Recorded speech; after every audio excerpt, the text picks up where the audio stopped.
नमस्कार, हजुरहरूलाई मेरो किचनमा स्वागत छ। आज मैले हजुरहरू समक्ष लसुन प्याज बिनाको निकै स्वादिष्ट आलु काउलीको थिक ग्रेभी रेसिपी लिएर आएको छु। सुरु गरौँ है। मैले यहाँ एक पिस काउलीलाई काटेर लिएको छु। त्यस्तै 3-4 पिस आलुलाई पनि मैले काटेर लिएको छु। हामीले कटिङ गर्दा के कुराको ध्यान दिनुपर्छ भने हामीले सबै एउटै साइजमा काट्नु पर्दछ।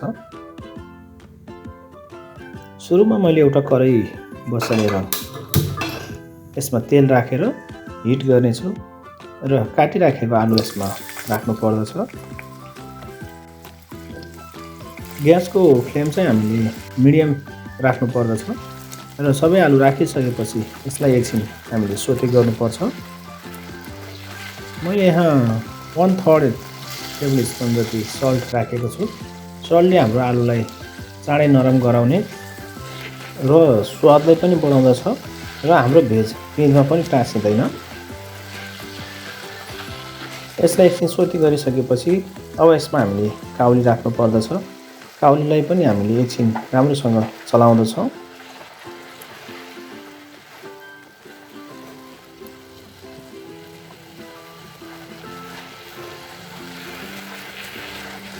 एकचोटि यसलाई राम्रोसँग चलाएपछि करिब 4-5 मिनटको लागि छोपेर राखिदिनु पर्दछ र 4-5 मिनटपछि हजुरहरूले देख्न सक्नुहुन्छ आलु काउली दुवै नरम देखिएको छ, नरम भइसकेको छ।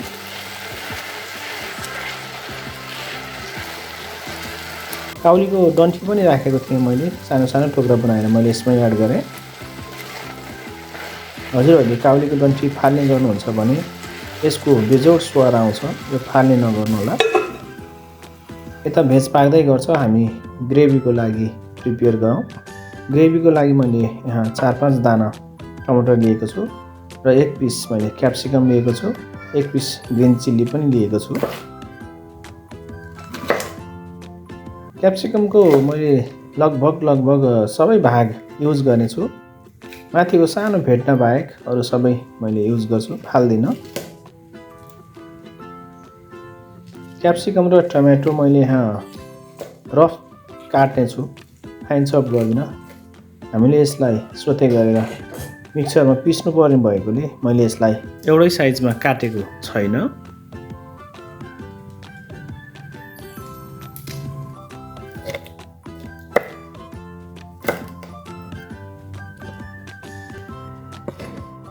मैले क्याप्सिकम सबै काटिसकेपछि टमाटर पनि यस्तै ठुल्ठुलो साइजमा काट्नेछु।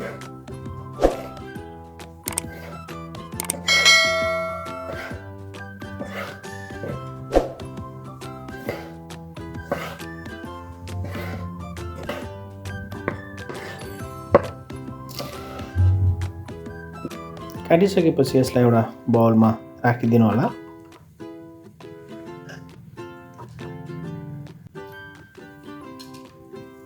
अब हामी मसला रेडी गरौँ। एउटा बाउल लिएको छु मैले र त्यसमा मैले मिक्स मसला एड गरेँ। यो जिरा र धनियाको पाउडर हो, त्यस्तै बेसरको पाउडर र काश्मिरी मिर्च पाउडर पनि मैले राखेको छु।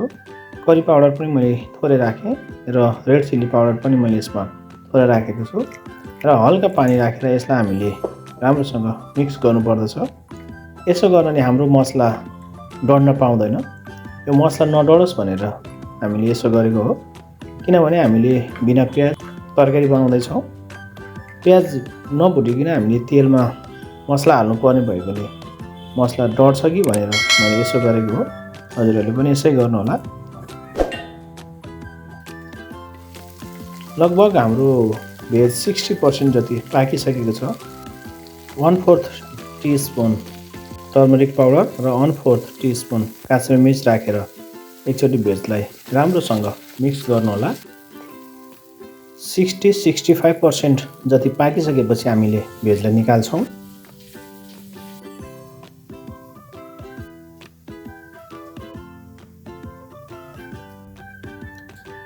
मैले यहाँ पुनः त्यही फ्राई प्यानमा आधी चम्मच जति तेल राखेर 4-5 पिस सुकेको खुर्सानी र थोरै जिरा र धनियाको दाना राखेर फ्राई गरेको छु र साना साना 2वटा अदुवाको टुक्रा पनि मैले यहाँ लिएको छु र अघि मिक्स गरेको मसला मैले यहाँ राखेँ र मसला राखिसकेपछि हामीले आगोको फ्लेम लो गरेर यसलाई राम्रोसँग भुट्नु पर्दछ।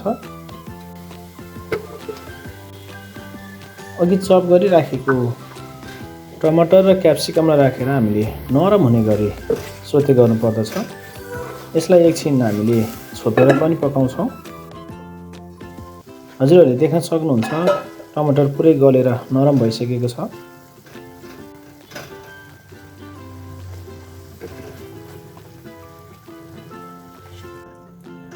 अब यसलाई मैले एउटा मिक्सरको जारमा राखेर फाइन पेस्ट गराउने छु। अघि हामीले सोते गरेर निकालेको भेजलाई फेरि मैले त्यही कराईमा राखेको छु र पिसिराखेको ग्रेभीलाई मैले यसमा एड गर्ने छु र ग्रेभी राखेर एकचोटि राम्रोसँग यसलाई चलाउनु पर्दछ। अब हामीले आगोको फ्लेम चाहिँ लो गरेर पकाउनु पर्दछ।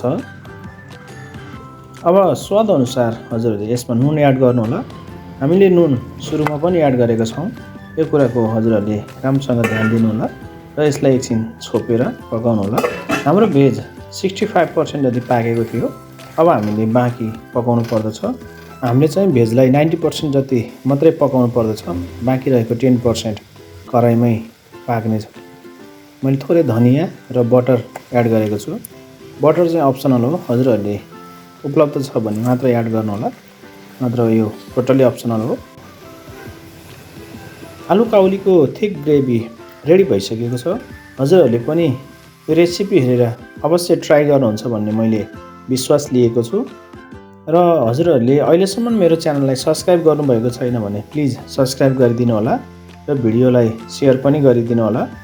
आगामी दिनहरूमा पनि यस्तै भिडियो लिएर हजुरहरू समक्ष पक्कै पनि उपस्थित हुनेछु।